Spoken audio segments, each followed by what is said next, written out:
Welcome to Tuesday Talks. Thanks for being here. Glad you're here. Always love having you if you're here. Adjust this a little bit. It's about a little over a week before Christmas, so probably feeling the stress, the hustle and bustle, the overeating, the undersleeping, the overpartying, the extra sugar, all the things that it brings, the joy, the laughter, the fun, and everything else.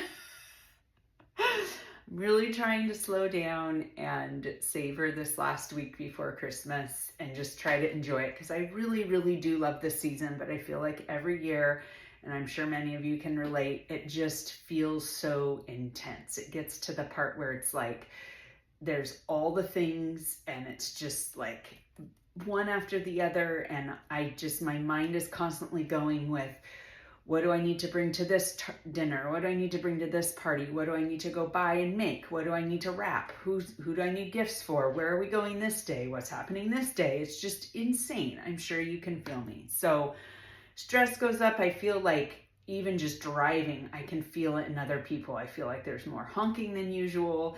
I just feel like there's this added to everybody in every parking lot and everywhere you go. So we're actually going to talk about stress. I'm going to segue into that and cortisol levels. I had a few questions last week. I had posted something on my stories about that my cortisol had been high, and so I had been avoiding some intense cardio for a couple weeks just not to drive it even higher. And I got a couple questions from people concerning cortisol. How do you know if your cortisol is high? What do you do about it? What are some things that can trigger it, and etc. So I know this is something that affects a lot of women who are 40 plus, because one of the things that can start affecting it is the shifts in your hormones as you're getting older. So if you kind of notice a little bit of, why do I feel like things that didn't used to stress me out really, really stress me out now? Or why do I feel like I can handle less than I used to handle? Like in my 30s, I could just do it all and, handle it all and be fine. And now it feels like it just takes it all out of me when I do that. Well, a lot of that is because we're just naturally, as we age, we're having these shifts in our hormones, primarily progesterone and estrogen.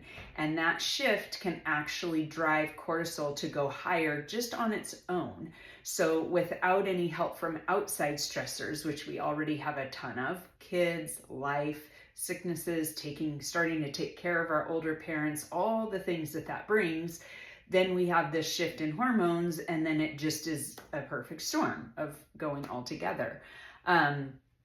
Another thing that can make your cortisol high is just constant stress. So when we have something stressful in our lives that happens, and we might deal with it for like a day if it's a problem at work, or maybe a few days if it's a problem with a kid or something like that. But then normally we kind of deal with it, and then hopefully it starts to go away, or it's dealt with, or it goes away.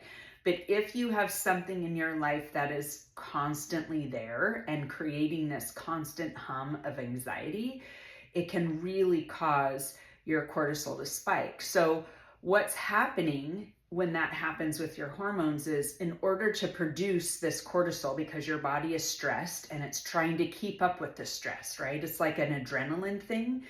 But in order to do that, it starts to disrupt your other hormones because it has to take from them to create this cortisol. So it has to take from your progesterone and it has to take from your estrogen to make this cortisol. And so now those things start going down. Now let's talk for a second about those two hormones. Progesterone is the hormone that is calming, helps you sleep, just your overall kind of like happiness effect. That's that hormone. Estrogen is a little bit more of a driver. But if you notice that you're feeling like way more irritable, having trouble sleeping, more mood swings, that kind of thing, that's a really good indicator that your progesterone is going low. Therefore, probably driving your estrogen low. But then what happens in the midst of it, without getting into too much scientific detail, is you become estrogen dominant. And so instead of ever getting that progesterone of the calm and the reasonable and all that stuff, it's like completely depleted, and your estrogen and your cortisol levels are just dominating it constantly. And so it puts your body in this fight or flight mode. So one of the ways that you can tell if you have high cortisol is, of course, going and getting your hormones tested. That's a great way. Go get a blood test, have somebody that knows what they're doing and knows what they're talking about with hormones.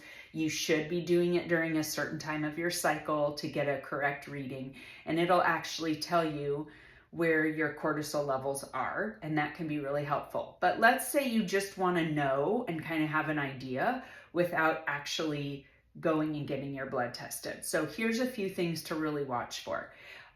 Is your sleep being really disrupted? Meaning, are you laying in bed at night and you feel absolutely exhausted, but you feel wired at the same time? So they call it tired and wired, right? Like you feel tired, but you have this, like, I've kind of explained it to people before, like you're exhausted, but there's like fireworks going off in your body and you can't seem to calm down enough to just give into that exhaustion.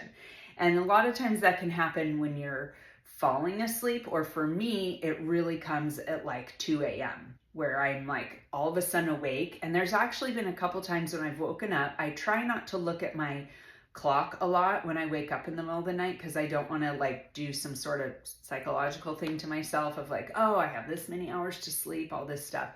But I didn't look at my clock. I've done this a few times. I don't look at my clock because I feel in my body like I'm so awake that I feel like, oh, it must be almost time to wake up because I feel like I'm ready to go. And so I just kind of lay there thinking, okay, my alarm's going to go off soon. And I usually wake up while it's early and dark anyway, so I don't really know yet with the sun. And so I'm laying there. And then I'm thinking, it's been a long time and my alarm's not going off. What time is it? And so I'll finally look at my phone and it'll be like 3 o'clock. In the morning, 3 a.m. And I'm like, oh, great. Yeah, no, not what I thought it was. I thought it was like 5:30. So that's a huge sign of that cortisol, is that sleep is huge. Another thing that you'll notice is, do you feel a level of irritability that is like kind of more than you've ever felt before? Meaning, do you feel like small things that you used to be able to deal with they become like a really big stressful thing? And you're kind of thinking, this isn't that stressful. Why do I feel so stressed? Why am I so overwhelmed by this thing when it's really not that big of a deal? And you have a hard time kind of shifting out of that mindset. And you keep telling yourself like it's not that big of a deal, but the way your body is reacting, because the cortisol is high and it's in fight or flight mode, your body's acting like it's a really big deal. So a good analogy would be like you're in the forest and you see a squirrel and your body is reacting like it's seen a bear that's coming towards you. And so it's like hyped up and your breath gets short and all this stuff, and it's really just a squirrel. And you're telling yourself, it's just a squirrel, calm down. But for some reason, your body is reacting like it's a bear. So that's a really, really good indicator of, is my cortisol level high? Because that means your body's in this constant fight or flight and you're having trouble getting it to calm down. So kind of along the lines of that would be to pay attention to your breathing. That is actually really significant for me when my cortisol is high. I could be sitting relaxing.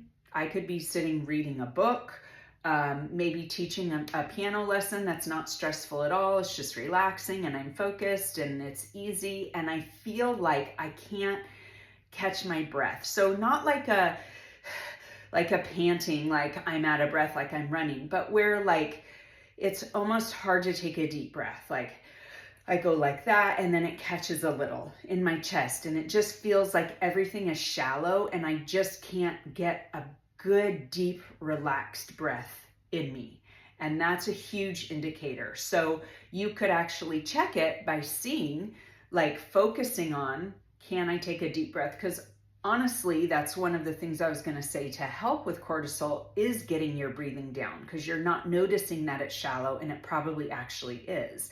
So one of the things that you can do to test it and to treat it is to take some really big breaths while you're actually like touching your stomach and your chest, and making sure the breath is so big that you feel like everything is expanding. So your diaphragm should expand and your stomach should expand, and your breath should be really, really long and heavy and hard, and then letting it slowly go. And if that is really hard for you to do, like I get kind of getting a hang of it, but if you've done it like 5 times and it's still really hard, you feel like your breath catches every time, that's a really good sign that your cortisol is high, because you're having trouble slowing it down.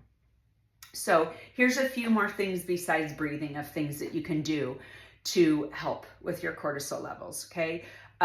Any type of warmth is really helpful. Obviously, the sunshine is the best, because it's just got the vitamin D and those healing properties of nature and being outside and absorbing it through your eyeballs. But it's winter time. We have a lot of foggy days here. I know a lot of people up north are having a ton of fog right now and no sunshine at all, and that becomes really hard. But experience a type of warmth that's like a warm mug around your hands can really be calming to your body. Maybe getting a heating pad that, like at night when you're watching TV, you put the heating pad on your back so that your back muscles really settle down and calm down. That can really be helpful. Maybe even just a heavy blanket that's even a little bit weighted on your body so that you're feeling very warm and very kind of calming. The weight on your body is very helpful. Any type of walking you can do. So I would suggest all forms of walking. Getting outside and walking, of course, is the best, again, but I know that a lot of people on here are in different states. I'm in California. I can kind of walk outside whenever I want to, but I know a lot of people are in snow and freezing temperatures and all that stuff. So if you don't have a walking pad, you should have one, period, hands down. Sorry, you just should have one. I live in California and I have a walking pad because it's just good for you to constantly be moving your body, getting your lymphatic system going. I was kind of laughing the other day, little side note, rabbit trail, but this thing where you stand on that people are like, it's shaking you and you're getting your lymphatic system going. And it's like all the rage right now. And I'm thinking, oh my gosh, here we go. Another device that people are going to spend money on. They're not cheap. They're going to spend money on it. They're going to think it's the end all. I have to do this because I have to get okay, guys, go for a walk. That's it. Don't buy the thing. Okay. Your body is moving when you're walking. Your body is actually bouncing a little bit when you walk, just a little bit, enough that it's tracking on your watch, right? It's moving part. You should be swinging your arms when you're walking. And guess what?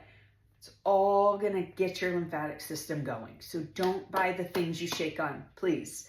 So any type of walk, if you're feeling extra hyped up and maybe it's the evening and you really want to try to calm down, do a slow walk. Don't go for like a fast, like hyped up walk and be like, I got to calm myself down. Slow down and take a very slow walk, take deep breaths, and feel the walk in your body. Like that actually helps, is to be aware. Get off your phone. Let your eyes look around. There's all this research that shows when your eyes are moving from side to side because you're looking at your surroundings, how calming that is to your brain. So get off your phone.